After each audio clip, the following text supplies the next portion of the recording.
چمگادڑوں کا گوشت کئی ممالک میں چکن، گائے اور بکرے کی طرح بکتا ہے۔ چمگادڑ کا گوشت یا سوپ پلاؤ، گوام، سیچلز اور انڈونیشیا کے علاوہ افریقہ اور ایشیا کے کئی دیگر ممالک میں بھی مقبول ہے۔ البتہ سر فہرست چین ہے۔ ماضی میں چمگادڑ یورپ میں بھی کھائی جاتی تھی۔ 1999 کی آکسفورڈ کمپینین ٹو فوڈ کے مطابق فروٹ بیٹ کا ذائقہ مرغی کے ذائقے سے ملتا جلتا ہوتا ہے۔ مقبول ترین dishes grilled beets, barbecue beets, deep fried beets اور بیٹس اسٹیو ہے۔ اس کے علاوہ بیٹ سوپ بھی بہت پسند کیا جاتا ہے۔ چین کے کئی شہروں میں بیٹ سوپ کو کلاسک ڈش تصور کیا جاتا ہے۔ کوکونٹ ملک، ادرک اور مسالوں کے ساتھ پکانے کے بعد چمگادڑ کا سوپ تیار کیا جاتا ہے۔ جنوبی چین کے ہوٹلوں میں سالم چمگادڑ کے ساتھ یہ ڈش پیش کی جاتی ہے۔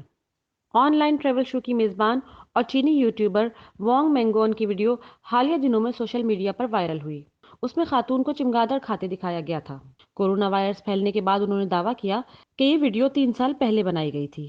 شو کی میزبان نے معذرت کرتے ہوئے کہا ہے کہ انہیں چمگادڑ نہیں کھانی چاہیے تھی۔ چین اور دیگر کئی ممالک میں صرف چمگادڑ ہی نہیں، چوہے بھی شوق سے کھائے جاتے ہیں۔ لوگ سانپ کا گوشت بھی پسند کرتے ہیں۔ سانپ کا گوشت مارکیٹس میں مچھلی کی طرح بکتا ہے اور اس کی مختلف ڈشز تیار کی جاتی ہیں۔